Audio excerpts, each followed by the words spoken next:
J'espère que vous allez bien. Comment va votre voisin?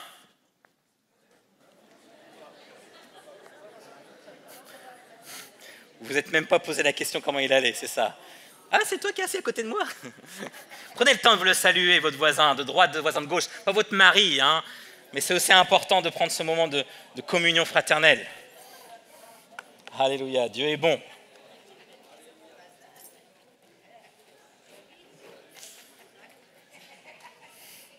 Ah, c'est facile, hein. C'est facile de faire pour son mari, hein. Alléluia. Est-ce que vous avez votre Bible avec vous? Montrez-la moi. Tout ce qui est numérisé, j'accepte aussi. Ah, je vais vérifier à chacun si vous avez bien une Bible dedans, hein. Ok. C'est une joie pour moi d'apporter ce que le Seigneur m'a mis sur le cœur ce matin. Et je voudrais commencer par un psaume. On va lire ensemble un psaume. Le psaume 37, versets 23 à 28. J'ai juste pris quelques éléments de ce psaume. L'Éternel affermit les pas de l'homme et il prend plaisir à sa voix. S'il tombe, il n'est pas terrassé, car l'Éternel, lui, prend la main. J'ai été jeune, j'ai vieilli, et je n'ai point vu le juste abandonné, ni sa postérité mendiant son pain. L'Éternel n'abandonne pas ses fidèles, ils sont toujours sous sa garde. Amen. Il est important, mes amis, de commencer par souligner que Dieu veut nous accompagner à chaque instant, chaque moment. Dieu veut nous affermir. Dieu ne veut pas contrôler ta vie. Dieu ne veut pas que tu sois un robot, un automate, où tu es obligé de faire les choix, où tu subis les choix que Dieu a fait pour toi. On parle d'ici d'un Dieu qui t'aime, un Dieu qui veut collaborer avec toi, un Dieu qui respecte ton libre choix. Il veut agir et il veut faire équipe avec toi. Il veut échanger avec l'homme. Il veut parler avec l'homme. Et c'est vraiment important, avant de commencer mon message, de comprendre et de saisir cela. Et on le voit dès le commencement où Dieu demande à l'homme d'être participatif, en quelque sorte, dans sa création, en donnant le nom des animaux. Regardez, il le dit dans Genèse 2, verset 19, il dit « L'Éternel Dieu façonna à partir de la terre tous les animaux sauvages et tous les oiseaux du ciel, puis il les fait venir vers l'homme pour voir comment il les appellerait. Il voulait que tout être vivant porte le nom que l'homme lui donnerait. » Quel honneur! Vous imaginez que celui qui a inventé un téléphone, il va prendre des années, il va placer des composants dedans, il va placer un écran, il va prendre du temps à étudier cela. Et une fois qu'il a fini son produit, il vient voir Seb, il va dire « Seb, comment tu vas l'appeler ?» Et toi, tu dis « iPhone ». Et tout le monde dit « Wow, on va l'appeler iPhone ». Vous comprenez, il y a tellement un honneur quand celui qui a tout créé vient dire à l'homme « Mais voilà, j'ai tout créé. Maintenant, comment tu vas l'appeler ?» C'est extraordinaire. Et Dieu, dès le commencement, veut cette collaboration. On voit aussi dans Exode 3, versets 7 à 10, on voit Dieu qui désire sauver son peuple de l'esclavage. On va le lire. L'Éternel dit « J'ai vu la souffrance de mon peuple qui est en Égypte et j'ai entendu les cris qu'il pousse devant ses oppresseurs. Oui, je connais ses douleurs. » Il est en train de parler à Moïse, là. « Je suis descendu pour le délivrer de la domination des Égyptiens. Maintenant, vas-y, je t'enverrai vers le Pharaon et tu feras sortir d'Égypte mon peuple, les Israélites. » Dieu désire sauver son peuple de l'esclavage, mais désire aussi que Moïse puisse libérer et conduire le peuple. Dieu est souverain. Il aurait pu délivrer le peuple tout seul. Il aurait pu y arriver. Mais il a voulu faire équipe avec Moïse. Il a voulu que Moïse soit participatif de son plan. Quel honneur! Amen. Jésus, pareil, peut, dans sa souveraineté, sa seigneurie, intervenir seul, sans intermédiaire humain. Il aurait pu tout faire. Mais son désir et son plan sont de travailler avec ses disciples. Il envoyait les disciples deux par deux pour guérir les malades et plein d'autres choses. Et il veut faire cette équipe-là avec eux. Il veut faire cette équipe. Quel honneur!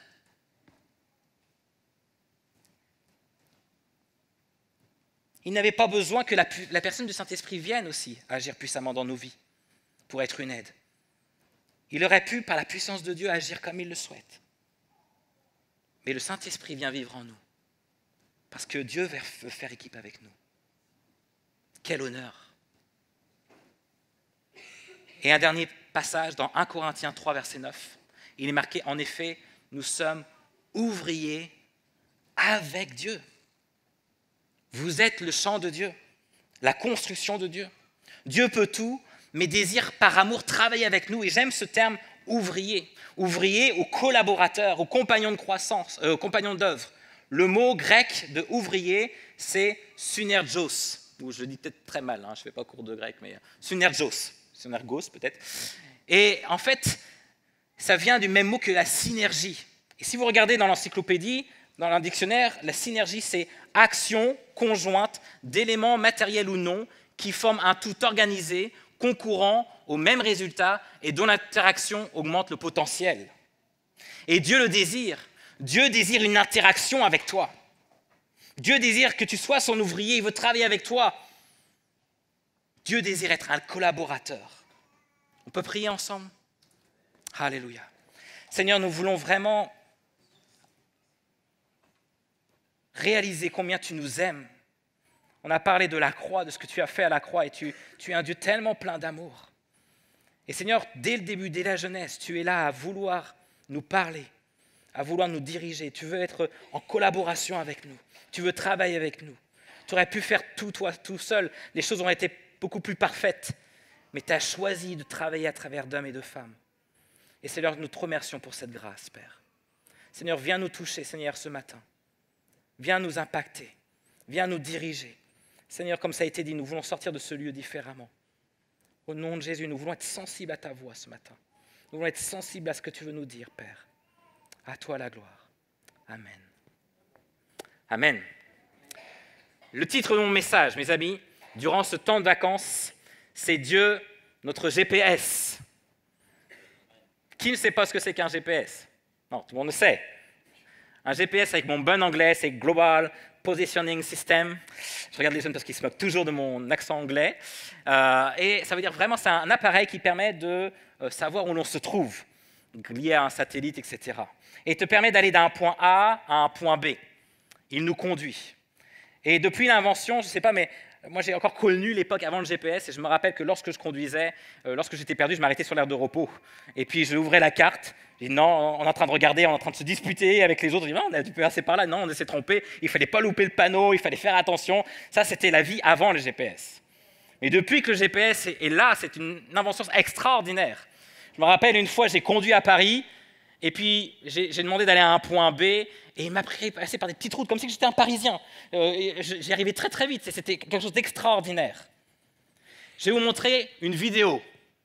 Regardez. Alors là, il dit tourner à gauche. Alors à gauche, j'ai un champ. Maintenant, il me dit à 300 mètres, tourner à droite, après m'avoir dit tourner à gauche. Alors là, on ne sait pas où on est. Il est complètement fou, le truc. Voilà, un GPS qui ne fonctionne pas. Il demande de tourner à gauche, de tourner à droite. Et parfois, les GPS ne fonctionnent pas, mais c'était un petit point d'humour par rapport à cela. Mais quand un GPS fonctionne bien, et même si on se trompe, il répétera, vous savez, la phrase qu'il répète tout le temps, juste à temps que tu ne comprennes pas. Faites demi-tour dès que possible. Vous avez entendu cette phrase-là? Cette phrase qui est là, tu veux aller tout droit, et puis ce GPS dit, faites demi-tour dès que possible. Et il répétera, faites demi-tour, mais avec toujours cette petite voix tranquille, hein, toujours. Et juste attends que tu fasses demi-tour dès que possible, parce que ce n'est pas possible parfois, et on attend, et cette phrase va répéter dès que tu n'as pas fait demi-tour. Et il est là aussi longtemps qu'il le fasse, il va t'encourager, et j'aime l'image du GPS, car c'est vraiment l'image de la collaboration que Dieu désire avec nous. Le GPS connaît le meilleur itinéraire. Il répète notre chemin, comme Dieu. Il ne gronde personne lorsqu'il s'égare. Mais il remet toujours en douceur la personne, le pécheur, sur le droit chemin. Ou plutôt sur le chemin, la vérité et la vie. Nous allons voir comment se passe cette collaboration. Et nous étudierons ensemble le texte de Hébreux 2. Je ne sais pas si vous prenez votre Bible ensemble. Hébreux 2, versets 1 à 4, pour dégager 3 points essentiels liés à cette collaboration. Alléluia. Le premier, il faut savoir que Hébreux, juste pour donner le contexte, c'est une lettre écrite aux chrétiens d'origine juive, pas à des jeunes convertis, pas à des personnes qui ne connaissent pas Jésus. L'auteur n'est pas connu, on pense que c'est Paul, on pense que c'est un autre apôtre, on ne sait pas vraiment, mais il veut mettre en avant que Jésus est le Messie, suivant les promesses et les prophéties de l'Ancien Testament. Et les destinataires, ils ont connu l'Écriture, ce sont des Juifs, et ils ont fait le choix d'accepter Christ comme Sauveur et Seigneur. Mais à cause des doutes, à cause de la persécution ou à cause d'un enseignement erroné, ils sont cependant sur le point d'abandonner leur foi et de revenir au judaïsme. Ça, c'est pour le contexte. Et l'auteur, il va prendre tout un premier chapitre, et vous savez, Hébreux, c'est quasiment tout cela, mais l'auteur va rappeler l'importance de Jésus au premier chapitre. Il va dire, mais voilà qui est Jésus.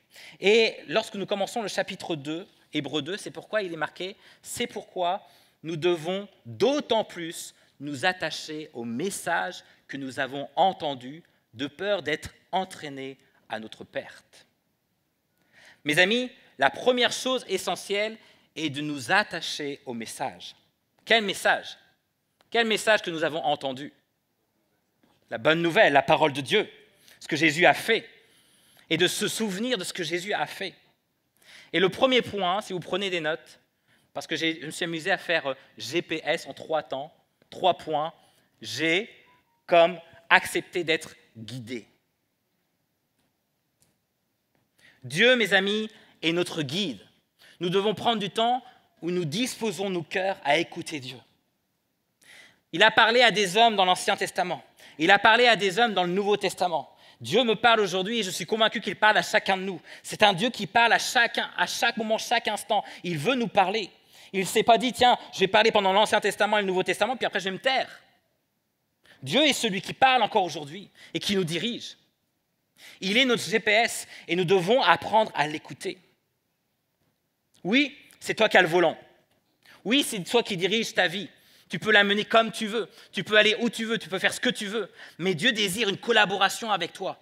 Prends ton volant, mais branche ton GPS du ciel. Le Seigneur veut t'amener à marcher main dans la main avec toi. Il veut te guider. Tu dois lui faire confiance. Il connaît le meilleur chemin. Tu peux accepter cette collaboration ou non. Tu peux te dire, moi, j'ai décidé, je sais qu'il faut que j'aille jusqu'à ce point-là, mais je ne vais pas écouter mon GPS. J'ai envie de prendre mon choix. C'est ce qu'il a fait avec le peuple d'Israël. Ils n'ont pas écouté ce qui a été dit, les promesses que Dieu a dit. Et ils ont tourné pendant 40 ans. Il fallait du gasoil. Alors, comment écouter notre GPS? Le premier point, écouter Christ, il faut d'abord lui obéir. Quand tu prends ton GPS, si ton GPS dit de tourner à droite, tu ne vas pas tourner à gauche. Normalement. Et Jacques dit, mettez en pratique la parole et ne vous contentez pas de l'écouter en vous trompant vous-même par de faux raisonnements, mais celui qui a plongé les regards dans la loi parfaite, la loi de la liberté et qui a persévéré, celui qui n'a pas oublié ce qu'il a entendu, mais qui se met au travail, celui-là sera heureux dans son activité. Qui veut être heureux? Ok, les autres ne sont pas heureux, ça ne vous concerne pas. Mais ceux qui ont levé la main, ceux qui sont heureux, qui veulent être heureux dans l'activité, c'est pour vous. Non, qui veut être heureux? Ah, deuxième chance, parfait. Nous devons être à l'écoute, il y a une promesse d'être heureux dans ce que l'on va faire. Si tu n'es pas heureux dans ce que tu fais, alors le premier point, c'est plonge les regards dans la loi parfaite, la loi de la liberté. Le premier point. Le deuxième, persévère. Le troisième, n'oublie pas. Et le quatrième, mets-toi au travail. Les amis, il existe des prédications sur Internet que nous devons nous méfier. Il y a des livres que nous lisons que nous devons lire avec beaucoup de vigilance. On essaye de détourner un peu la vérité. On essaye de camoufler la voie de ce guide, de ce GPS. Mes amis, le plus important est de s'attacher à la vérité, à la parole de la vérité. Le plus important, ce n'est pas forcément que les livres que tu es en train de lire ou les prédications que tu suis sur Internet. Le plus important, c'est s'attacher à la parole de Dieu. Ainsi, tu pourras avoir ce recul nécessaire en se disant, est-ce que ce que j'entends ou est-ce que ce que je lis correspond à ce que je lis dans la parole de Dieu? J'aime l'image de s'imprégner de la parole de Dieu. C'est vraiment cela. On a vécu 40 degrés, 41 degrés parfois dans certaines zones. Vous avez le choix de soit prendre une petite lingette rafraîchissante, de vous mettre là, sur le cou, et puis dire « Ah, ça fait du bien », ou soit de plonger dans la piscine. Ou dans le frigo. Ça marche. Ça marche aussi. Mais il y a une différence. Un petit rafraîchissement ou de plonger dans la piscine. Il y a une petite différence entre lire de temps en temps des petites versets de la Bible ou de plonger dans la parole de Dieu. Amen. C'est pourquoi nous devons d'autant plus nous attacher au message que nous avons entendu, de peur d'être entraînés à notre perte. Mes amis, ces croyants courent le risque de s'éloigner de Jésus. Ils ont certes entendu le message de l'Évangile, mais ça n'a pas pénétré assez profondément en eux. Ça n'a pas été assez profond en eux. La parole de Dieu ne s'est pas imprégnée au fond de leur cœur. Le même danger guette aujourd'hui sur ceux qui ont grandi dans une famille chrétienne ou qui se contentent d'être d'accord plus ou moins avec l'enseignement reçu. Or, pour collaborer avec Dieu, pour le laisser être le guide, il ne suffit pas d'être d'accord d'un point de vue théorique. Il faut aussi relever le défi lancé par un réel engagement envers lui. Un vraiment désir de rentrer profondément dans les choses et de se mettre au travail, ne de pas concentrer dans une foi superficielle, dans une lingette rafraîchissante, mais de plonger dans la parole de Dieu, de creuser les choses, de ne pas se contenter juste d'un rafraîchissement, mais d'un engagement. Le deuxième point, écouter Christ, c'est s'engager. Lorsque le GPS dit de tourner à droite, il ne suffit pas de mettre le clignotant à droite, il faut tourner à droite. Il faut t'engager dans la rue de droite. C'est cela aussi mettre en pratique. Et j'aime aussi, si on reprend le Hébreux 2, verset 1, il y a une version Darby qui dit « c'est pourquoi nous devons », la version Darby, c'est la version la plus proche de l'original, « c'est pourquoi nous devons parler une plus grande attention aux choses que nous avons entendues, de peur que nous nous écartions. » L'auteur montre au premier chapitre, je vous avais dit, l'importance de Jésus, sa supériorité, qui est celui qui change ta vie. C'est pourquoi nous devons faire preuve de la plus grande attention. C'est pourquoi c'est marqué, c'est pourquoi, on peut lire ensemble, c'est pourquoi nous devons porter une plus grande attention. À la lumière de tout ce qui a été dit au premier chapitre, nous devons accorder une plus grande attention aux paroles de Jésus. Et je vous rappelle que cette lettre ne s'adresse pas aux non-croyants, mais aux chrétiens. La parole de Jésus, ce que Jésus est, ce qu'il a fait pour nous, voilà le plus important au risque de nous éloigner, au risque de se perdre, au risque de se mettre en danger. Jésus, c'est lui le plus important. Tu dois t'attacher d'abord à lui. Soyons vigilants, mes amis. Écoutons Christ, obéissons à rentrer dans un réel engagement. Nous qui savons qui est Christ, alors attachons-nous d'autant plus au message de l'Évangile. Amen.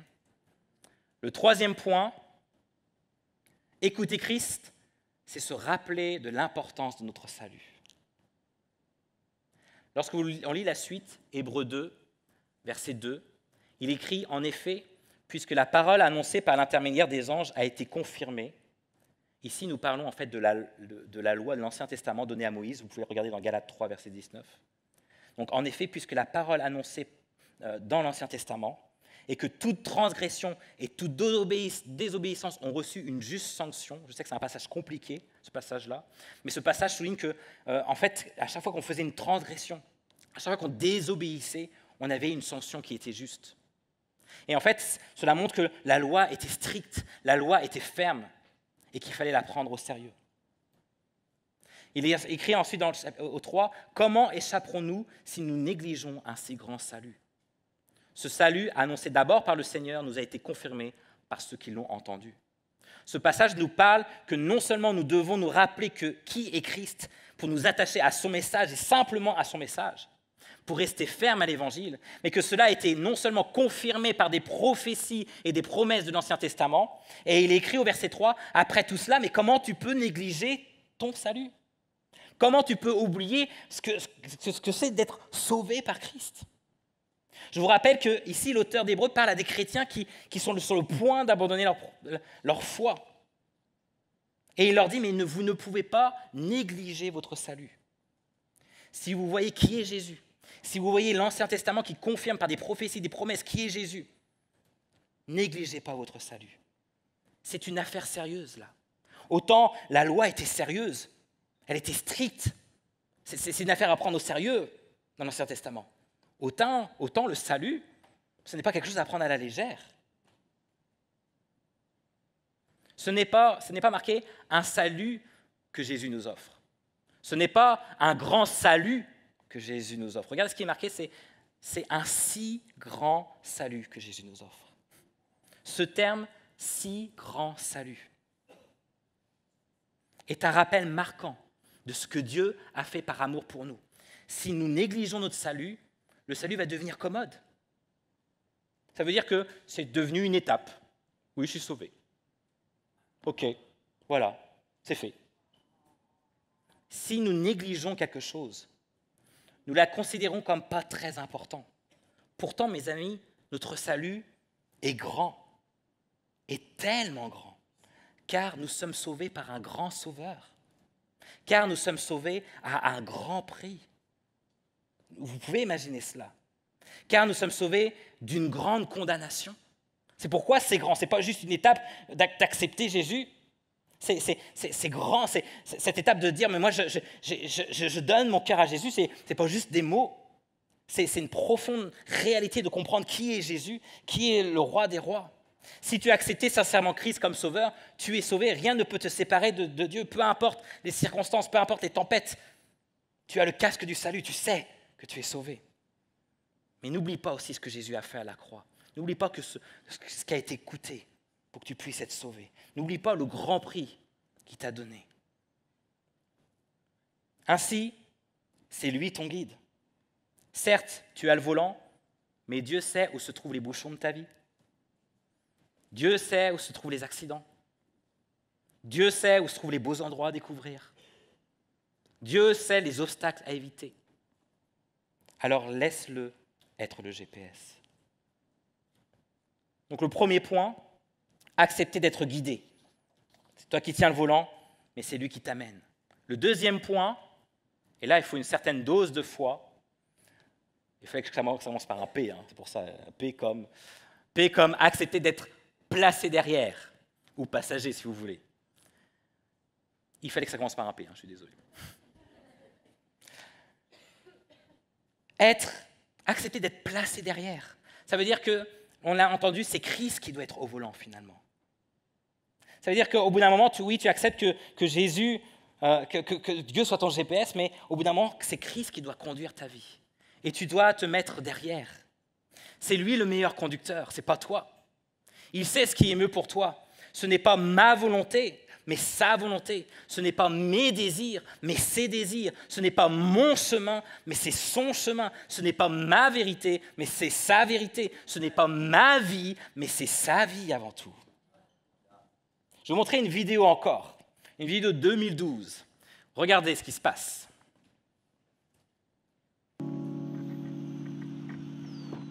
Good morning, Steve. Hey, Nathaniel, how are you? Doing just great.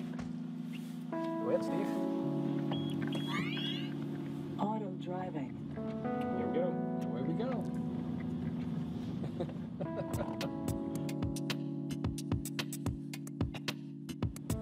Look, Mom, no hands. No hands anywhere. No hands, no feet. No hands, no feet. No nothing. I love it. Die hard, man.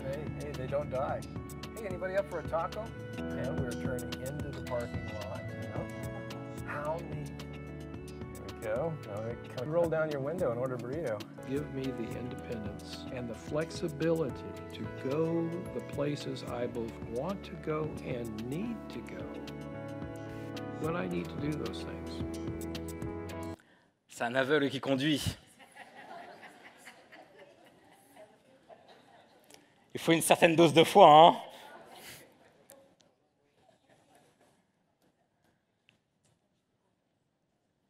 Laisser Jésus être notre conducteur, c'est une certaine dose de foi. Laisser Dieu conduire notre vie, et de choisir la destinée, de choisir là où il veut nous faire passer, et d'être juste placé derrière, c'est une sacrée dose de foi. Nous ne contrôlons pas, et c'est cela qui fait peur, mes amis. C'est aussi ça la foi. Christ doit conduire ta vie, doit contrôler ton chemin, parce qu'il veut t'amener à faire ce que tu n'as pas l'habitude de faire. Il veut collaborer avec toi dans des domaines que tu n'as même pas idée. Moïse ne pensait pas être le libérateur du peuple d'Israël avant que Dieu le rencontre au buisson ardent. Il pensait une vie tranquille en tant que berger. Mais Dieu l'a amené dans une collaboration où il a appris à lui faire confiance. Pierre pensait juste être un pêcheur avec son bateau avant que Jésus le rencontre. Il a découvert et vécu des choses extraordinaires. De pêcheur, il est devenu apôtre. Il a eu du mal à laisser Jésus prendre le volant, mes amis. Mais il lui a laissé. Accepte que Dieu puisse contrôler ton chemin que tu dois suivre.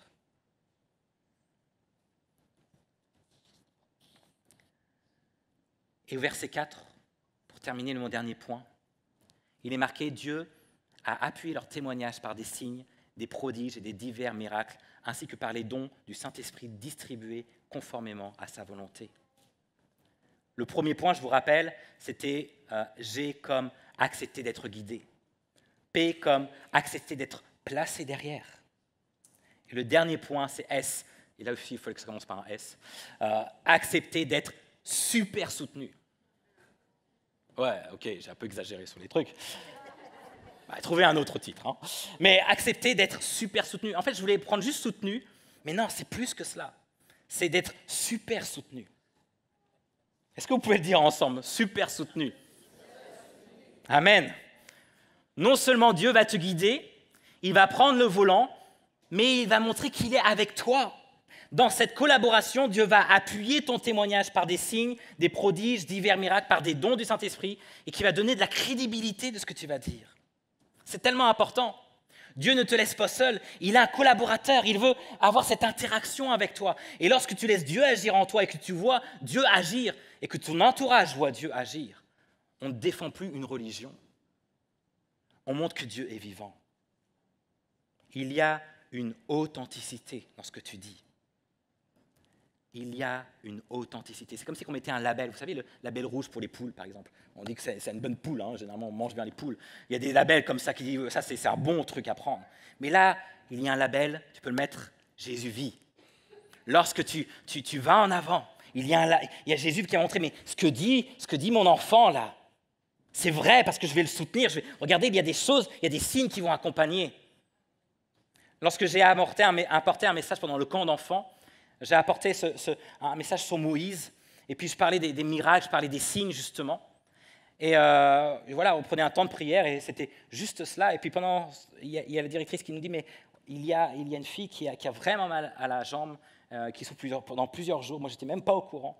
Et on a prié pour elle, et elle a été guérie. Il y a des signes qui accompagnent cela. Tu n'es pas seul, il y a une authenticité. Jésus a dit que des signes miraculeux suivaient ceux qui croient. Nous ne devons pas chercher le miracle. Ce n'est pas cela, hein? Ce n'est pas ce que je vous dis. Nous ne devons pas chercher le miracle. Mais le miracle est là pour appuyer ce que tu dis. L'Esprit apporte de tels miracles ou de tels dons, suivant sa volonté. C'est lui qui gère, parce que c'est lui qui dirige, qui a le volant. C'est lui le GPS. Les miracles, mes amis, ne peuvent pas être manipulés ou provoqués par un effort ou une émotion humaine. Et il y a beaucoup de dégâts qui sont causés à cause de cela. Il y a beaucoup qui ne croient pas qu'il y a assez de miracles, donc ils vont provoquer des miracles, qui vont amorcer un peu la pente et faire un peu réjouir un peu la chair, qui dit « Waouh, ça se passe », mais Dieu n'est pas comme ça, Dieu n'est pas un Dieu de spectacle. On ne doit pas chercher le miracle. Mais Dieu est celui qui veut nous soutenir. Il y a une authenticité avec un label « Jésus vit ». Celui-ci est mon fils bien-aimé, où j'ai mis toute mon affection. Vous vous rappelez lorsque ça a été dit? Lorsque Jésus a été baptisé, le Père parle et il va donner de l'authenticité. Il va dire, lui, c'est le Messie. Et voilà ce qui se passe, il y a un miracle, on a entendu une voix. Et il dit, celui-ci est mon fils bien-aimé, dans lequel j'ai mis toute mon affection. Une authenticité. C'est pas un comment on appelle ça, du marché noir, c'est pas du bon, j'ai plus le mot, mais quelque chose d'une contrefaçon. C'est pas une contrefaçon. C'est quelque chose de réel. Ose sortir de tes sécurités. Laisse-le te guider, laisse-le te sécuriser. C'est comme si, en plus du GPS, non seulement, au départ, vous vous rappelez, un G comme guide, ça veut dire que tu écoutes la voix du GPS, P comme placer derrière. Ça veut dire que, ok, j'accepte Jésus, c'est toi qui conduis le volant, j'accepte cela, c'est une sacrée dose de foi. Mais est-ce aussi comme super soutenu? Ça veut dire que non seulement moi je suis pas à l'aise parce que je ne sais pas qui conduit. Enfin ici je sais que c'est Jésus, mais humainement parlant, je vois les choses et c'est très déstabilisant. Mais en plus de cela, Dieu va mettre des panneaux partout sur la route. C'est comme si il va dire, hey, vas-y, fais-le. Ouais, tu es sur le bon chemin, tu vas y arriver. C'est comme ça, prends courage. Et c'est ça, ce sont les promesses de la Bible. Tout le long de ton chemin, il y a des panneaux partout qui indiquent que c'est le bon endroit, c'est là où tu dois aller. Amen. Je pensais que vous allez dire pour lui fort Amen et applaudir et acclamer le roi des rois. Amen. C'est pas juste soutenu un tout petit peu comme ça, on dit « Ah oui, je suis bien comme ça avec Dieu ». Non, non, non. Dieu va appuyer ce que tu vas dire. Il va t'encourager, il va te sécuriser. Et tous ces panneaux que tes promesses de la Bible va te dire, c'est pour te sécuriser en disant « Mais oui, tu es sur le bon chemin. Oui, continue à aller ». Avec Moïse, par exemple dans Exode 7, verset 3, l'Éternel parle à Moïse encore et dit « Et moi, j'endurcirai le cœur du Pharaon et je multiplierai mes signes et mes miracles. » Les signes et les miracles étaient là pour appuyer c'était important. Non seulement ça rassurait Moïse, mais ça rassurait aussi le peuple. Et ça montrait qui était Dieu devant le Pharaon. Les signes appuyaient les choses. J'ai peut-être déjà raconté une fois ce témoignage, mais l'année dernière, lorsque j'ai été chez le coiffeur, j'ai certainement dû le raconter à plusieurs d'ici, mais je suis parti chez le coiffeur avec ma femme et mes enfants, et j'étais tout seul chez le coiffeur, et je n'étais pas dans l'esprit d'évangéliser, hein, j'étais là pour me faire couper les cheveux. Et lorsque je prends ce temps où je me fais couper les cheveux, je parle un peu de tout. Vous savez, la conversation qu'on a chez les coiffeurs, en tout cas, il fait beau aujourd'hui, qu'est-ce que vous faites, la conversation bateau. Et lorsque je parlais de sport, je disais que moi je faisais un peu de sport, elle ne me croyait pas trop, mais en fait je disais oui, j'aime le sport et j'essayais de faire du sport. Et lorsque je lui posais la question toute bête, je lui ai dit mais et vous, est-ce que vous faites du sport? Et cette femme, elle avait une mine qui est devenue toute triste, enfin voilà, vous voyez qu'il y a quelque chose qui l'a chagrinée. Et je lui ai demandé des composés. Et je lui ai demandé mais qu'est-ce qui se passe, vous savez? Alors elle me dit, oui, mais ça fait plusieurs mois que je ne cours plus parce que j'ai un problème à la cheville. Et elle aimait bien courir, elle aimait bien prendre du temps. C'était au bord de la plage, là où j'étais au Havre, et elle prenait du temps à courir sur la plage. Et elle aimait cela, elle aimait faire ce genre de choses. Et j'ai dit une chose de fou que je n'ai même pas réalisé en tant que chez le coiffeur. Elle dit, mais est-ce que je peux prier pour vous? Je ne vais peut-être pas le dire. Mais cette femme-là, elle me dit, oui, je veux bien que vous priez pour moi. J'étais étonné de voir ça. Je pensais que, oh non, je ne crois pas trop à ce genre de choses. Non, non, Dieu avait préparé les cœurs. Dieu avait juste préparé son cœur. Il était là, juste là. Et il a dit, ok, je vais prier pour vous. Et j'ai prié pour la cheville. Et elle a été guérie. Je vous promets, elle a été guérie. Mais ce qui est beau dans l'histoire, c'est que moi, ça me booste dans ma foi. Je dis, wow, Seigneur, tu gères. Ça booste la foi de la coiffeuse. Mais en plus de cela, ma femme a vu cela. Et mes enfants ont vu cela. Et tout est pour la gloire de Dieu. On est super soutenus, mes amis. Lorsque tu oses faire des pas de foi, lorsque tu oses dire les choses, Dieu a déjà tout préparé. Dieu est là. Amen. Par exemple, Ésaïe, chapitre 38, il marquait « Et voici de la part de l'Éternel le signe auquel tu connaîtras que l'Éternel accomplira la parole. » Il y a toujours un signe qui accompagne. Lorsque nous voyons avec les disciples, les 70 revinrent tout joyeux et dirent « Seigneur, même les démons nous ont été soumis en ton nom. » Ça veut dire qu'ils étaient même contents de voir que wow, Dieu nous accompagne dans les choses. Dans Marc 16, verset 20, il est marqué « Quant à eux, ils s'en allèrent prêcher partout. Le Seigneur travaillait avec eux et confirmait la parole par des signes qui l'accompagnaient. » Ce n'est pas juste un GPS basique. Hein. Ce n'est pas juste un GPS de bon marché que vous prenez. Ça va plus loin que cela. Non seulement il va te guider, mais il va te dire « Laisse-moi prendre le volant. » Et en plus de cela, tu vas voir des choses, tu vas vivre des choses extraordinaires. Quelqu'un a dit « Le vrai chrétien ne suit pas les signes, mais les signes le suivent. » Amen. Jésus va te montrer qui il est et qu'il est avec toi. Il y a une authenticité. Et lorsque tu considères que tes besoins sont secondaires, alors Dieu va agir. Alors pour terminer, mes amis, Dieu et il est là et t'accompagne. Tu ne peux pas te sentir seul. Et bien plus que cela, il veut être ton GPS. Tu dois accepter d'être guidé. Tu dois accepter d'être placé derrière. Et tu dois accepter d'être super soutenu. Dieu veut une collaboration avec toi. Et dans cette collaboration, ce qui est magnifique, c'est que Dieu fait tout. Il fait le plus difficile. Tu as juste besoin parfois d'être là où il faut. Tu as juste parfois de dire un mot où il faut. Et c'est tout. Lorsque Dieu a créé les animaux, il a dû créer, je ne sais pas, le lion, il a mis la crinière, il a mis le museau, il a mis des griffes, il a pris du temps à créer le lion.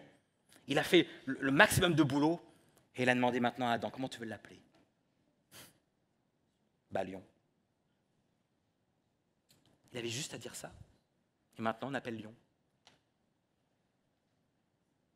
C'est ça la beauté de Dieu. J'inviterai juste le groupe de louanges à monter sur l'estrade. Et je vous invite à vous lever.